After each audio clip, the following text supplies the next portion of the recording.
Hello, Bernhard. Hi, Carsten.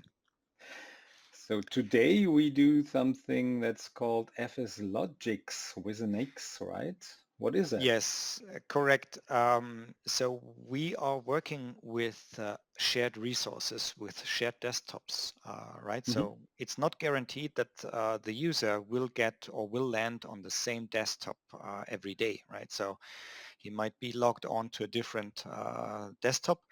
And what we want to have is to have the user's data, all that he puts on his desktop or in his documents folder, travels with his logon. Um, and Hmm. that's why we need a centralized share for every user's profile, and FSLogix is the key technology for that in AVD. Okay? Okay, cool. So this is special, important if you have a pooled session host and you Right. don't know where the user will log on. Hmm. So let's show how we provide a centralized storage system. Hmm. Best would be if it's high available. So we have prepared a bit for that. So I switch the screen to my screen Hmm. and show you some slides, and then we go into the configuration, right? Right. So let me add maybe one thing here, which is in Azure, with Azure Virtual Desktop in Azure, you have multiple opportunities for the technology that you use for the storage, right? So you have Hmm. Azure Premium files, shares, you have Azure NetApp files that you could use, or you build up a solution that is based on a scale-out file server system in Azure as well. Hmm. The last one is relatively complex in Azure, and it sort of is a little bit against, the native cloud services that are Hmm. already there. Hmm. However, we don't have Azure NetApp files on-premise on HCI. We don't have them. We don't have the Azure Premium files on HCI. Maybe yet. I don't know that if that may change in the future. But what we can do is to use a scale-out file server for that, and that's what you're going to talk about, right? Hmm. And it brings some Uh, benefits. yeah, and I would say in Azure, I wouldn't do a scale-out file server because we need two VMs. We have to care about patching it. It's expensive because yeah, we need some performance there. So go in Azure with the Azure Premium file services or the NetApp solution. But on premises, we can provide virtual machines on our Azure Stack HCI cluster, and the scale-out file server is designed as a host for VMs, so virtual machines. And virtual machines have VHDXs or VHDs for the data of the virtual machine. And we are implementing user profile disks. And that's our profiles in essence will be stored in an VHD or VHDX container. So the scale-out file server is ideal for our user profile disks. And we can also build with virtual machines a high available solution because the VMs, we will talk through that, but they have all the data disks in the VM itself. So here we see two VMs that I provide in another cluster, VM1, VM2, and these VMs have, in addition to the local C drive that is in a VHDX, four additional VHDXs attached to this VM. And we have the same on the other VM, and they will not be named VM1 and VM2. They will be named SOFS1 Node 1 and SOFS1 Node 2, but that doesn't matter, and it's too big to fit it in here. So when we have these two VMs, we have them domain joined. We have all the features we need. We need the file server feature or role installed and the failover clustering role. When we have that, we can build a failover cluster. So we build a cluster of these two systems.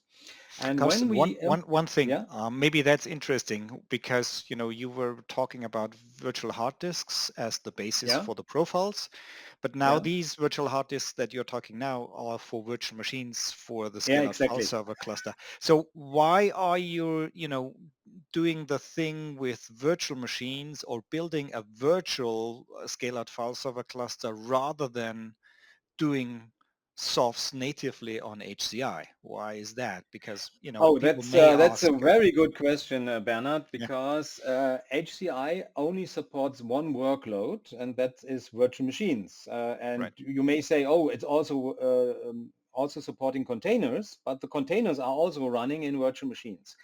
With Storage Spaces Direct in Windows Server, we have two possible workloads that are supported, main workloads. One is virtual machines, like in Azure Stack HCI, and the Mhm. others is a scale-out file server. But we can't do both, or it was not supported. Maybe now it is, but in Azure Mm. Stack HCI we don't have the option to provide shares and provide a scale-out file server. So Natively we written, could, yeah. yeah, natively. So we could either implement a two-node S2D cluster on hardware, Mhm. but we can also do that in virtual machines. And these virtual machines we can place on our Azure Stack HCI cluster, and we can use affinity rules so that the VMs are not running on the same nodes and the same Azure Stack HCI node, because if that node ever would have a blue screen, our scale-out file server would be gone if both VMs are running on the same node. Yeah, And so let we me, have let me, possibilities there.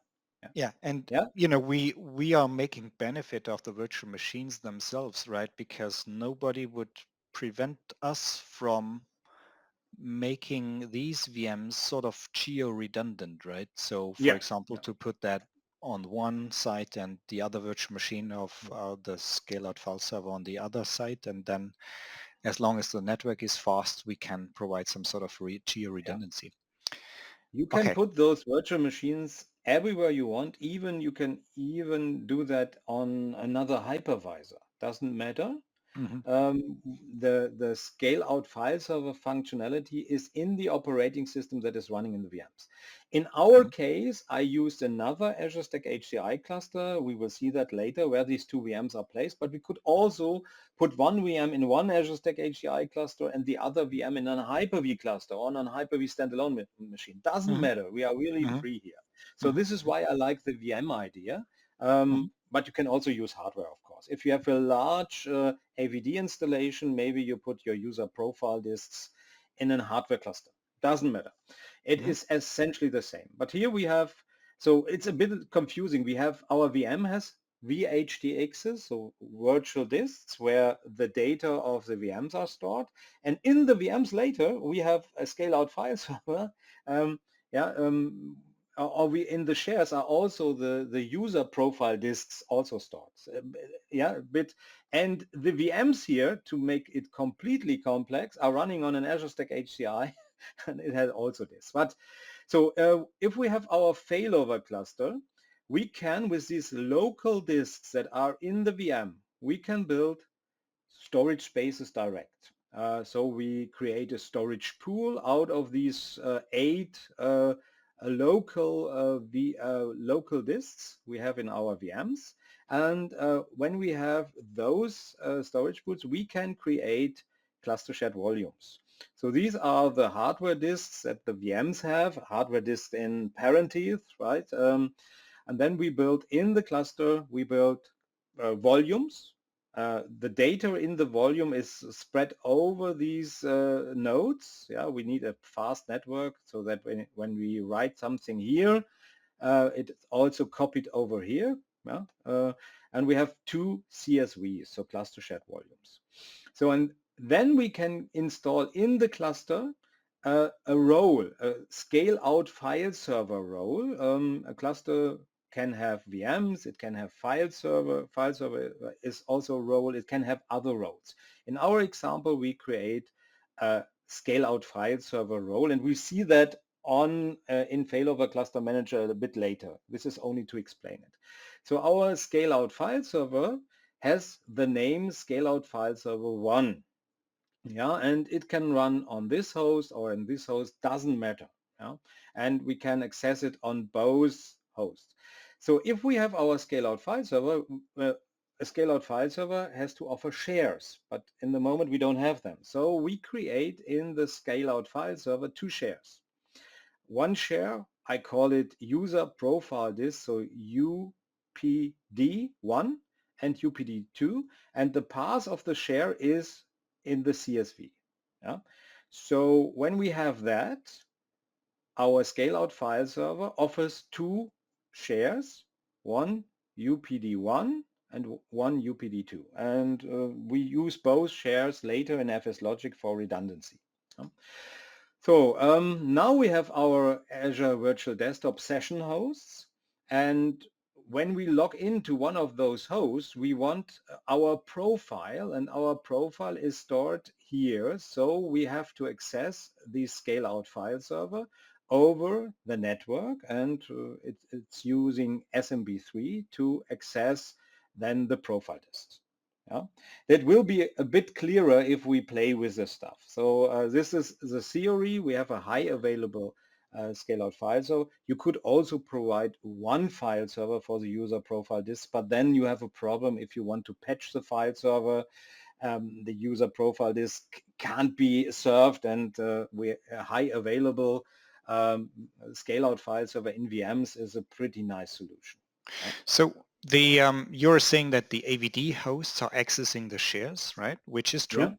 But usually or by default, it's all is happening under the context of the user account, right? So we need to make sure that the user that is doing the log on to the desktop has permissions to that share, right?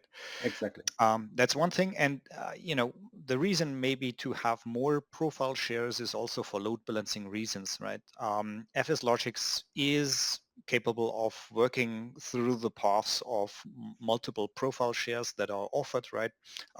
If it doesn't find, the user profile on one share, it will try out the others that are available. And so you can do some sort of load balancing, which maybe is not so important in that kind of environment. I think it's useful, but it's more important in Azure, where you have certain limits on how much files or how much IOPS you get out of a storage account, right? Or an Azure Premium file share. Okay. Yeah, I will switch to the demo mode. So here we are in Failover Cluster Manager, the good old Failover Cluster Manager, and this is our cluster here, the 2KR2 cluster, where our Azure Virtual Desktop session hosts are running. I deployed the scale-out file server cluster in another Azure Stack HCI cluster. You see it here. Also the Azure, you see here, there are the typical Azure services we see here, or the Azure Stack HCI services. This is our resource bridge. And here we have two VMs. Scale-out file server 1, node 1, and 2. These are the two VMs we talked about. And if we have a short look at the settings, we see it's just a Hyper-V VM with some memory. They have 48 gigabytes of memory. You don't need so much. You can go lower depending on how much VMs you are, or how many user profile disks you are serving from this host. I have 6 virtual processors, and here you see the C drive and the 4 additional disks, and we have also 3 network cards, one for management, and then our nodes have to talk to each other to replicate the changes in the user profile disks. Okay. Maybe we should mention that we did, a video series on the SOFS and how we set it up. So it was already done. It is not the same system as you are showing here, but it is sort of similar, and you can, watch there for further details. Yeah. So here we are in the VM. This is one of the two VMs, and we have our user profile disks shares. Yeah, as you see here, this is a CSV1. There is a folder shares, and in that is PD1, and it's empty. So we don't have any profiles here yet, but we hope through the demo we will get some profiles here. So let's do the necessary work that our session hosts know where to put the profiles, where they are, and that they should use user profile disks. So for that, we have again a group policy, and you prepared also PowerShell for that. So I have two PowerShell scripts here on my domain controller. So let's do a clear here. And And we find those scripts in your GitHub repository. You will link it. But you want to say something, Bernhard? yeah, so before you start, right, people may ask, where do I get the FSLogix software from, in my desktops? They need to, something has to be there in order to work with that group policy, right, or work with that mechanism. So FSLogix is pre-installed on a Windows 11 Marketplace image that you downloaded for Azure Virtual Desktop, right? Mhm. It's it was added to that image, to the AVD multi-session images. When you build your own images or bring your own images into Azure Virtual Desktop, this is maybe a component that you need to install afterwards, right? But in the Yeah, ones that you get from Microsoft for that hosting, they are already included, right? yeah. And the other thing is the configuration of FSLogix happens through the registry. And instead of editing the registry of every session host, we'll do it via group policy, and that's what Carsten is doing with that script. Yeah. So let's do a clean slate here. Here we have already the FSLogix things downloaded. I will remove Mhm, them. mhm.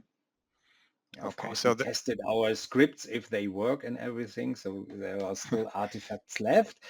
So here is a nice short link. If you download or if you use this short link, you will get the group policy administrative template, and also I think the binaries we need in our correct. own script. So let's go through this. So Bernhard, do you wanted to say something?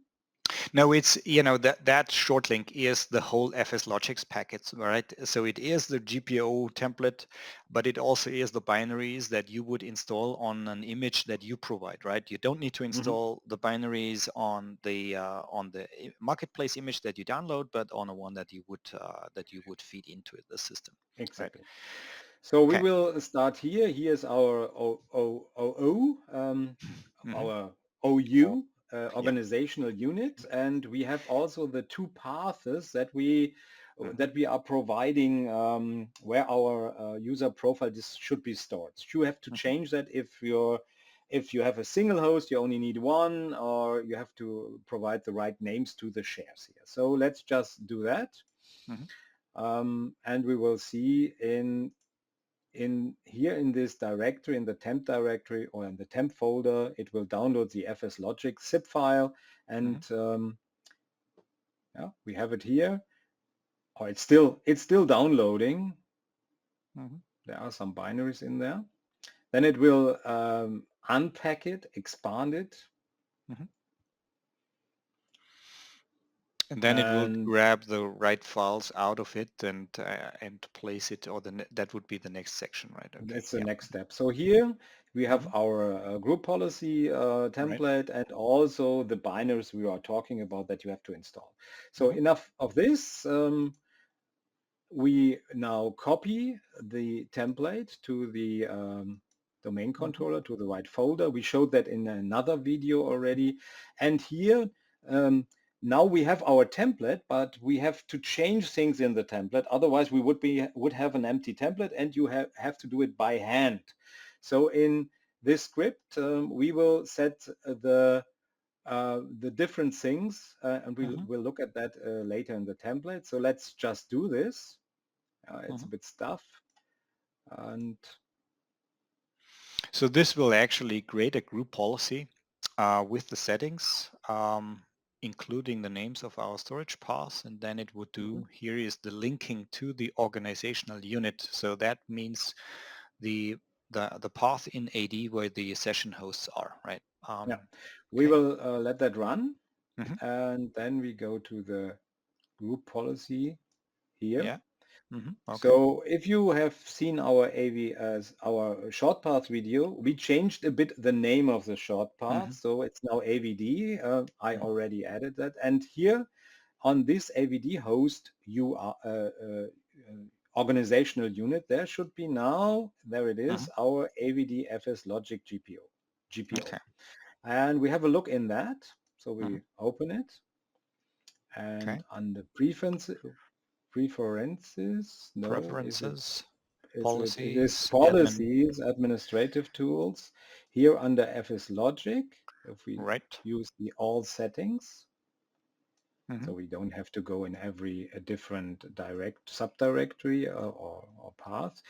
Mm-hmm. We see everything that is in the group policy, and here, for example, is our first change. We said we would like to have enable that we use VHD or a VHDX format. Yeah.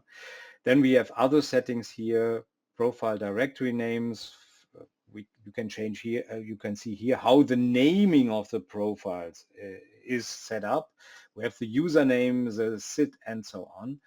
Then we have locked retry intervals. Mm-hmm.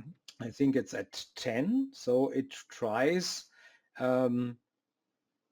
for 10 times every 5 seconds if we can access the VHDX, or am I wrong? I think that's the Yeah, setting, right? so it can happen that the same profile will be tried multiple times, or maybe some handle is still open because you have a disconnected session made with a different setup.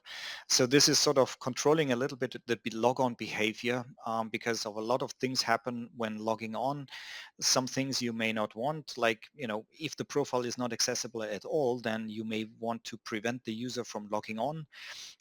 There are all kinds of different settings for Yeah. Azure Virtual for FSLogix here. So if you want to have a specific behavior, go and search the internet for our Microsoft documentation for it. I don't think that we can go through every setting here at No, the no. at this here. Yeah, No, we but don't, but at least the enable should be set. We that's can specify, the minimum one that you should yeah, need to have, right? So yeah. if And you the don't path, enable we it, will look for the path, yeah. yes, that's And the you can second. also set a size. We Mhm. limit the size of the profile, I think, to 30 megabytes. And here, this is the important one, Gigabytes, the Carsten. locations. Mhm. Gigabytes, sorry, not 30 megabytes, of course, gigabyte. So here is our Mhm. path. That's also important. Where will FSLogix look for the profiles? And these are the two paths we set. Mhm. Okay, so Okay. this is all good and well. So let's restart our session host so that they can have a chance Right. to grab the GPOs, right? So let's Mhm. go here. I will. And while you are restarting, there are other settings we talked about, right? And we will do the logon session to these desktops later on. Yeah. Okay. You also have to set some paths that are excluded from Defender and so on, but it's all Yes. in the script.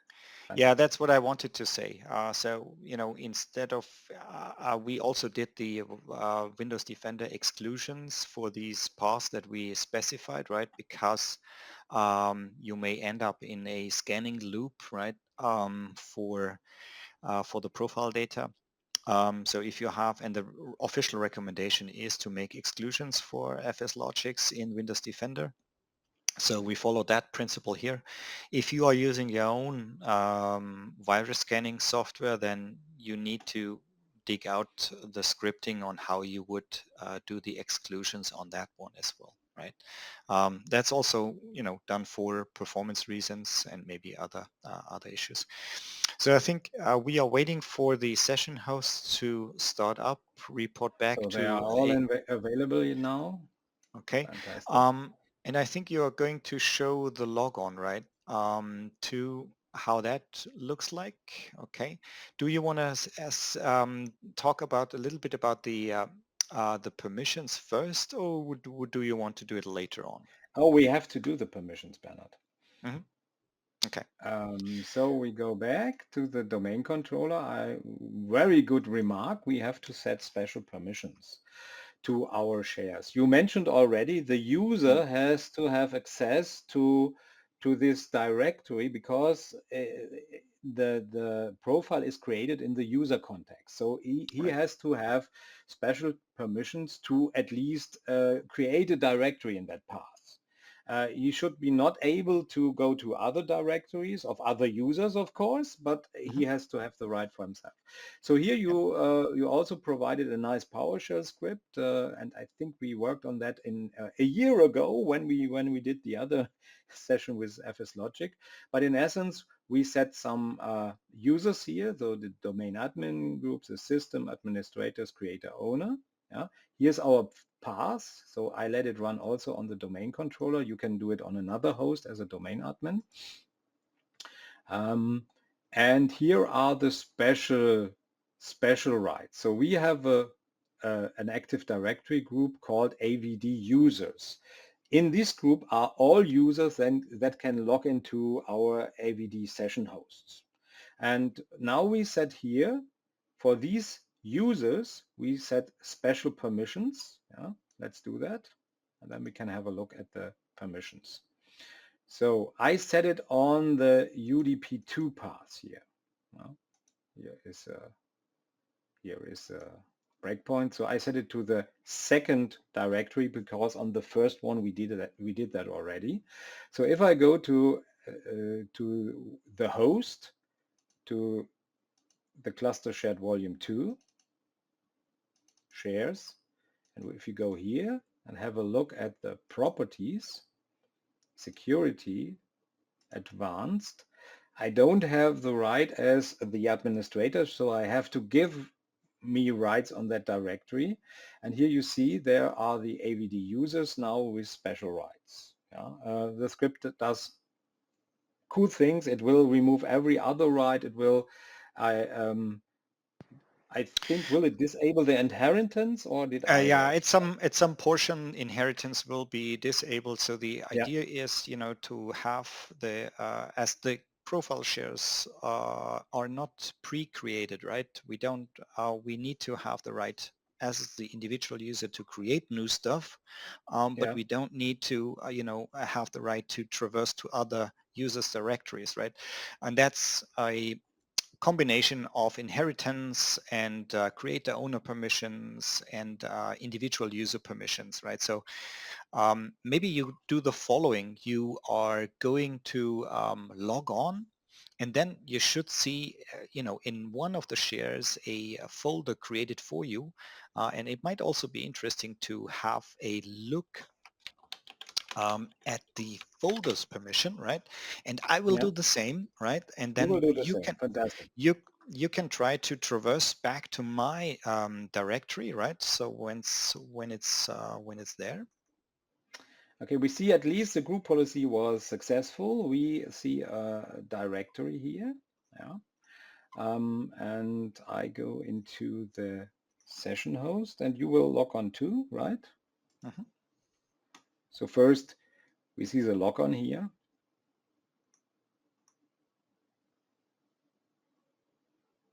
And we have seen that a directory was created. Yeah. Mhm. So you also logged on here. So we Mhm. see your user, also a directory. And Right.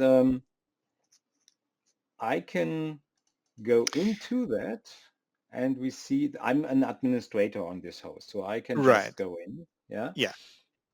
But Yeah, would need. I just wanted to show the file Right, the setup. size, that's the Yeah, size here. yeah, Now yeah. it's relatively small, but it can grow up relatively fast. I mean, if the users are downloading stuff, storing data on it, it may consume quite a lot. And it Yeah. might also, having the stuff on premise on your storage system gives you a good way of providing, just the IOPS and the performance that you need. And maybe you have Mhm. special space requirements because you are working in big project teams that are sharing a lot of CAD data or other, huge files. And hence this is much more handy if you have it all on your premises. Okay. But so in the session desktop itself, and I'm not quite sure, you are probably domain admin, right? No, No, you're a not? normal Okay. user. Okay, then. I'm only a local administrator on this host. So Okay. we So can let we can yeah. yeah, so let's try the following, right? So do a, try to connect to the share and see what you're getting, right? If it is set up correctly from the permission perspective, right? So go into that folder. Okay. So navigate to your folder. I Okay, do. there you go. Can you go to my folder? I hope not. No, I Okay. can't. So that's how it should look like, right? And we are blocking the traversal through the policies that we have, Yeah. which We is see kind of which other users are there, but we can't get yeah. into that, right? Okay. Okay. Okay, so that's good. So now, but your local administrator, right? Would you be able to see how the data is being or the profile is being attached? So if you could go to the disk manager. I think I can do that. The disk manager. You mean the disk manager, right? Right, that's correct. So So you see here the profile data is attached as a disk, and it's renamed, or its name indicates that, right? And this yeah. is if you would give it a drive letter, which you would not usually do, and you don't have the permission to, but these ones would contain the documents folder, the desktop, and the other Mhm. files that contain up the user profile. Yeah. Okay, So but this VHDX is mapped here yeah. So as it's a mounted via the network, right? yeah. And that's maybe also an interesting thing. So, can we see sort of the network traffic, or that the data that you store in that profile is, getting over or sent over the network, Yeah, we prepared something for that, Bernhard.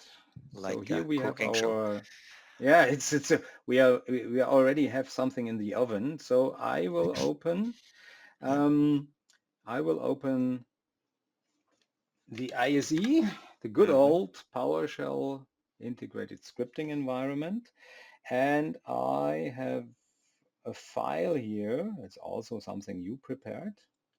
So let's copy that. Where's the copy? Here's a copy. So let's copy that. Hmm. Let's put it not here. Hmm. I can put it in my profile, for example, Hmm. in Yeah, I'll documents. just put it on the desktop or in under Yeah, I've documents. just Yeah. put it here. So now Okay. let's open that. Hmm. Open document. Oh, there it is. So it's a little PowerShell script that you prepared Hmm. that will create in our home pass documents. That's exactly where I am now. Hmm. It will Hmm. create random data files, and we can specify how much a file, also how large one file is and Yeah. how many files. Okay. So should we just run it? Yeah, give it a try. So that's 1 gig of data that we are writing, right? And Yeah. it is not instantaneously, so it's taking a little bit of Oh, time. then here we There you are. go. So here we see And that. There are the data, 100 megabyte chunks are written. And right. we see here, oh, it's done over the network. We have 300, or here we have 200 megabit, 300 megabit. Yeah. Mhm. Why doesn't it do 5 gigabit or so? You may ask yourself, right? Yeah, Depending I on the mean, network. profile data, and how fast it is, how many IOPS you can get is, defining the user experience, right? So the work style, right? So in this kind of environment, it's relatively slow, but I think that's due to your environment, right? It's big how our network is. So um, we have different subnets for our AVD session Mhm. hosts Mhm. and the The yes, storage. Benna? Yeah, Yeah, those so and the nodes where the storage are. So even if were running on the same hypervisor, they have to go through a firewall because mm, the subnets are connected through a router and the router is a firewall. And unfortunately, I don't have the money for a 10 or 25 gigabit firewall. I only have a 1 gigabit firewall. So we can only get 1 gigabit at the most. Yeah. Uh, If you have many users, of course, if you have a large AVD environment, you have to think about that, Mhm. because if you only have 1 gigabit for, let's say, 1,000 users, that wouldn't be a nice experience, I would say, or I would assume. But in my we're just playing around here, right? There it's enough. Yeah. So, I mean, you do have a firewall, right? I mean, it depends on, or it could be a router as well, right? So it depends really on what devices you have, what network Yeah, connectivity you have, and what security requirements you have. If you trust your users, and do the scanning maybe on the file server itself, then you may not need a firewall. And then, you may have a 10 gigabit network or a 25G network even, and then you should get much more performant out of this, right? But I think that's a good exercise in the way of thinking for whatever you need to provide to your users, have the profile data in mind and where you put it. Okay. exactly. So you have to have also maybe a network design for that, but Yeah. think on that. So Okay. here I Yep. just went into the profile directory again, and we see now that our profile is 1.2 gigabytes large. So we have written 1 gigabyte into it, and we should see that. Mhm. And as a last access or a last demo, I would log off of this host Mhm. and log on again. So maybe we find out And on which host I am. okay, so Yeah, before you do that, maybe let's do one more thing, which is yeah, to give the admins under the listeners, the some idea where to troubleshoot issues. Because if you do the setup of course we do that. of, Just let me oh, do this. I will, okay, yeah, we have 2 sessions here. hmm, So one is yours, one is mine. Yeah. okay, And you see here, there's one session, and hmm, I just enabled the drain mode on the 2 hosts. So when we log on again, we will not land on, oh, here it's okay. not enabled, sorry. So you want to So prove drain that mode on, yeah, you're landing on a different host, but the and a profile is different host. So if it okay, would be a bad example if we would land on the same host, you would say, okay, man, nothing changed. yeah. Okay, what should I show our users? Okay, so there is a Troubleshooting. You said troubleshooting, yes. yeah. So for the admins, right? Because normal users would not be able to launch that tool or, not to see everything. So the FSLogix components is installed under the program files directory. Please go into that, right? And there is under apps, there is a tool that is called FRX tray sort of. Not this one. There is another one. No. FRX. Tray. Where's the Yes. At tray? the bottom. Where's the At the tray? bottom. The There, one with there it the, is. yeah, So I with should the start traffic it light. as an Yes. administrator. Yeah. So, it's, you need to find it, yes, under the, and you click on it, yeah, and And open it. open. And then you have under advanced view, you have more options. So on the right-hand side, enable advanced view and then go to Yeah. profile under logs.